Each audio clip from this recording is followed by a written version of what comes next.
예수님께서는 계속해서 제자들을 위로하시며 안심시켜 주십니다. 상황의 불확실성과 예측할 수 없는 미래로 인해서 제자들은 극심한 불안과 마음의 근심을 가지고 있었습니다. 예수님은 왜 자꾸만 떠난다고 하실까? 왜 자꾸만 죽음에 대해서 이야기하실까? 그렇다면 우리가 기대했던 소망과 꿈은 어떻게 되는 것인가? 우리가 예수님을 따라왔을 때 우리가 가졌던 그 목표는 어떻게 되는 것인가? 그들은 불안하고 두려워했습니다.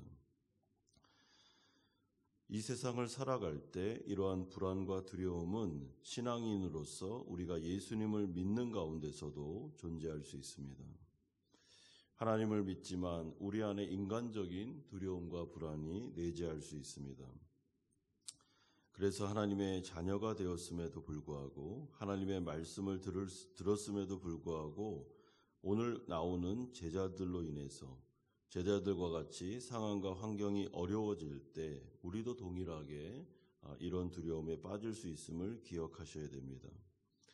이때 예수님께서 제자들을 위로하시고 안심시켜 주십니다. 1절에서 2절에 보면 나는 찬 포도나무요 내 아버지는 농부라 물은 내게 붙어 있어 열매를 맺지 아니하는 가지는 아버지께서 그것을 제거해 버리시고 무릇 열매를 맺는 가지는 더 열매를 맺게 하려 하여 그것을 깨끗하게 하시느니라. 예수님은 자신을 참 포도나무로 비유하시고 제자들을 가지들로 비유하고 계십니다. 따라서 제자들은 참 포도나무 대신 예수님과 잘 연결되어 있기 때문에, 그러니까 예수님과 연합되어 있기 때문에 절대로 두려워할 필요가 없다고 말씀하고 있습니다. 여러분, 포도나무 비유는 이 그리스도와의 연합을 얘기하는데 우리가 예수님을 믿는 순간 우리는 그리스도 안으로 들어가게 되고 영원한 연합 관계성으로 들어가게 됩니다. 그렇기 때문에 한번 접붙임이 되면 그 다음부터는 이제 포도나무와 가지는 떨어지지 않습니다. 그러니까 지금 계속해서 예수님께서 제자들에게 두려워하지 마라, 걱정하지 말라 하는 것은 내가 떠난다고 해서 너희와 내가 이렇게 나눠지는 것이 아니고 갈라서는 것이 아니라 내가 떠나고 난 다음에 성령을 보내서 다시 너희와 함께 하실 것이기 때문에 너희들과 나는 절대로 분리되거나 떨어질 수 없다는 것을 알려주심으로 이들을 안심시켜 주십니다. 그리고 참 포도나무로부터 진액인 영생수가, 은혜가, 끊임없는 은혜가 계속해서 제자들에게 공급될 것이며 그로 말미암아 제자들은 비록 육신적으로 예수님이 떠난다 할지라도 계속되는 하나님의 은혜를 통해서 제자들은 이 세상 가운데 보존되면서 하나님의 나라 일들을 감당할 것을 말씀해 주고 있습니다. 따라서 이 참 포도나무 비유는 영생을 우리에게 알려주는 아주 좋은 그림입니다. 11 제자들이 이제 하나님 나라 백성으로서 하나님과 동행하며 이 세상을 살아갈 때 하나님께서 끝까지 이들을 보호하시고 붙잡아 주시며 인도해 주실 것임을, 절대로 떠나지 않을 것임을 알려주는 위대한 약속의 말씀입니다. 마치 광야 가운데 이스라엘 백성들을 만나와 메추라기로 먹이시며 구름기둥과 불기둥으로 함께 하셨고 반석에서 솟아나오는 생수로 이들의 가람을 채우셨던 것처럼 이제는 한번 예수님을 믿고 난 그 관계성 안으로 들어간 제자들에게는 이제는 하나님의 영원한 은혜와 영생의 복이 주어지기 때문에 이들은 다른 이유로 인해 걱정할 필요가 없다는 것입니다. 여러분, 이 세상을 살아가면서 우리가 예수를 믿는 성도가 되었다는 것은 엄청난 은혜입니다. 예수님 안으로 들어갔으며 그분과 연합되어 있습니다. 그렇기 때문에 이제 우리에게는 은혜가 지배하는, 은혜가 왕노릇하는 그런 상황이 펼쳐지게 됩니다. 하나님이 우리를 붙잡았기 때문에, 내가 하나님을 붙잡은 것이 아니라 하나님의 오른손이 나를 붙잡고 있기 때문에 계속되는 은혜가 우리를 주장하게 됩니다. 그래서 예수님을 믿거나 성도가 되면 그때부터는 은혜가 우리를 이끌어갑니다. 나의 의지와 나의 노력이 아니라 하나님의 강권적인 은혜가 나를 이끌어서 영생으로 인도하게 되는 것입니다.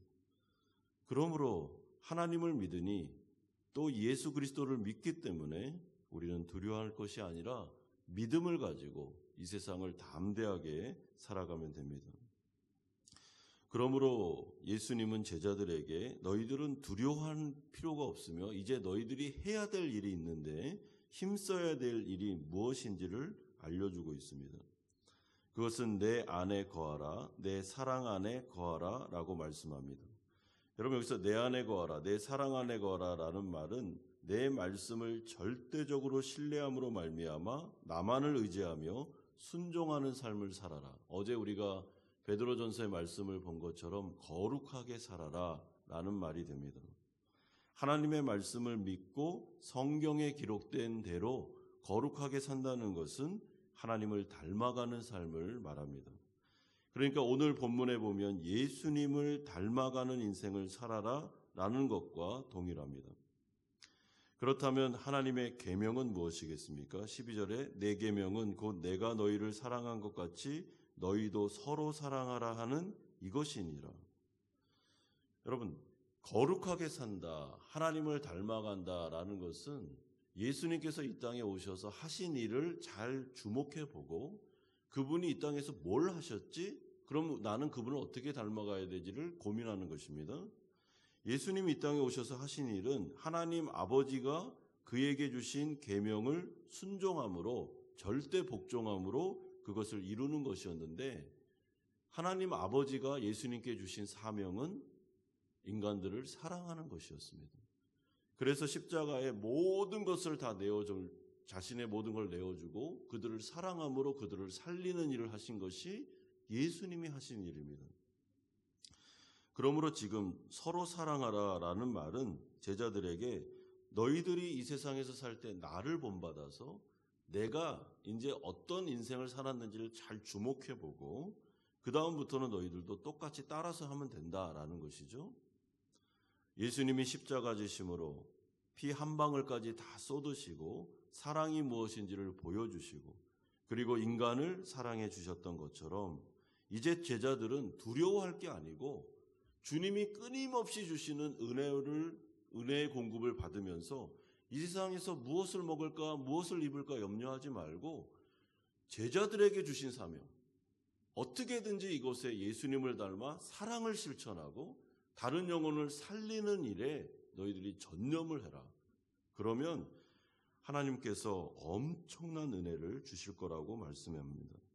그러면서 13절에 사람이 친구를 위하여 자기 목숨을 버리면 이보다 더 큰 사랑이 없나니 라고 말씀하시므로 예수님이 제자들을 사랑하시고 또한 인간들을 사랑하기 위해 자신의 목숨을 버리신 것처럼 다른 사람을 살리고 사랑하기 위해서 내 자신을 죽이고 나에 있는 모든 것들을 그에게 주면서 그들을 사랑해 줘라. 이것이 바로 제자들이 해야 될 사명이며 교회가 해야 될 사명이다 라고 말씀합니다. 이런 점에서 사이공 한마음 연합교회 우리 교회와 또한 우리 이미 교회된 우리 지체된 우리 성도님들이 이 세상에서 하나님께서 우리를 세상으로 파송하시면서 주신 사명이 있습니다. 오늘 본문에 따르면 무엇입니까? 예수님을 닮아가는 사명. 두 번째는 다른 사람을 살리기 위해 사랑하는 사명입니다. 여러분, 성도는 사랑하기 위해 존재합니다. 우리는 다른 사람을 해코지하고 다른 사람을 짓밟고 다른 사람을 죽이고 내가 높아지기 위해서 존재하는 자들이 아닙니다. 그건 성도가 아닙니다. 그건 이 세상 사람이죠. 성도의 사명은 하나입니다. 무조건 사랑하기 위해서 존재하는 것입니다. 다른 사람을 살리고 붙잡아주고 세워주고 어떻게든지 예수를 닮아가서 사랑을 실천해 주는 것이 교회가 존재하는 이유입니다.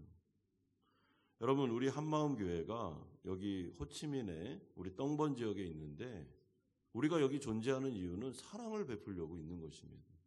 믿지 않는 자들에게 복음을 증거하고 정말 그들에게 선교의 사명을 감당하며 또한 여기에 불우한 이웃들에게 우리가 사랑을 전달하고 예수 그리스도가 어떤 분이신지를 알려주는 것, 그것이 바로 우리가 존재하는 목적입니다.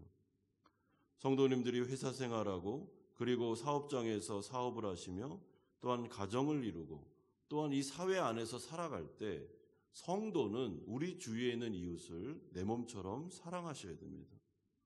그것이 바로 주님께서 11제자들에게 또한 교회에게 주신 사명입니다. 그리고 제자도의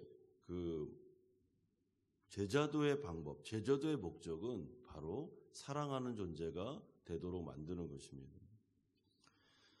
그러면 어떤 하나님의 은혜가, 약속이 주어지게 됩니까? 서로 사랑하는 공동체, 사랑을 실천하는 교회, 예수님을 닮아갔기 때문에 정말 사랑을 나눠주는 교회가 되면 이제부터는 하나님의 은혜, 하나님의 약속이 주어지는데 7절에 보면 너희가 내 안에 거하고 내 말이 너희 안에 거하면 무엇이든지 원하는 대로 구하라 그리하면 이루리라. 16절에도 너희가 나를 택한 것이 아니요 내가 너희를 택하여 세웠느니 이는 너희로 가서 열매를 맺게 하고 또 너희 열매가 항상 있게 하여 내 이름으로 아버지께 무엇을 구하든지 다 받게 하려 함이라 약속하고 있습니다. 기도의 응답을 주고 계십니다. 너희들이 사랑할 때 사랑을 실천하기 위해서 하나님 앞에 기도하면 다 들어준다는 것입니다.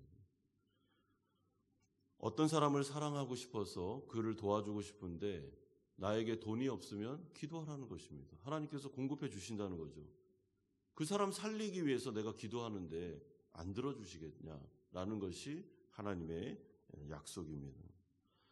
여러분, 우리가 이 세상 살아가면서 하나님, 제가 교회답게 정말 성도답게 살고 싶습니다. 예수님 닮아가고 다른 사람을 위해 기도하고 이 사람 정말 가난하고 내가 도와주고 싶은데 하나님, 저에게 물질이 필요합니다. 기도하라는 것입니다. 하늘에서 다 공급해 준다는 것입니다. 그런 목적으로 기도하면 10번 기도하면 10번 다 들어줄 거다. 걱정하지 마라. 그렇게 말씀하고 있습니다. 하늘의 권세가 예수님을 닮아가고 진정한 제자도를 이루며 또한 사랑을 실천하는 교회 가운데 하나님의 기도의 응답의 약속이 주어지게 됩니다. 그렇기 때문에 교회는 또한 성도는 삶의 목표를 바로 잡아야 됩니다. 여러분, 교회가 목표를 딱 바로 잡으면 그때부터는 성령의 은혜와 기도 응답의 역사가 나타나므로 그 사명 감당할 때 하나님께서 엄청난 은혜 역사를 내려주십니다.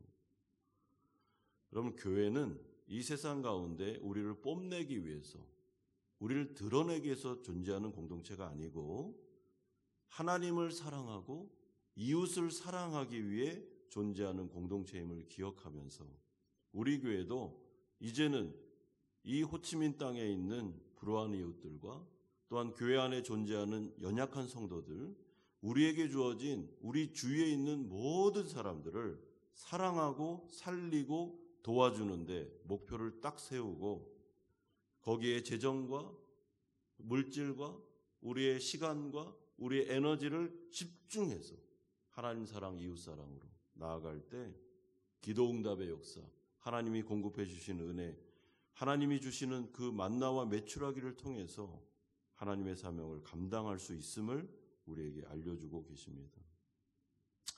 이런 점에서 오늘 하루를 살아도 우리 주위에 있는 사람을 사랑하기 위해서 살아야 됩니다. 사랑하는 성도 여러분, 아내를 사랑하고 남편을 사랑하고 자녀들을 사랑하고 직장 동료들을 사랑하고 교회 안에 있는 우리 성도들을 사랑하고 내 주위에 있는 이웃을 사랑하기 위해서 내가 오늘 하루를 사십시오. 거기에 목표를 두시고 그리고 사랑이 뭔지를 모르면 성경을 통해 사랑을 배우고 한 번도 사랑을 받거나 사랑을 해본 적이 없어서 사랑을 할 줄을 모르면 예수 그리스도의 십자가 앞에 무릎 꿇고 십자가를 계속해서 바라보면서 사랑이 뭔지를 배워서 우리가 사랑을 실천하는 예수님의 제자들, 예수 제자 공동체가 되기를 주님의 이름으로 축원드립니다. 우리 같이 한번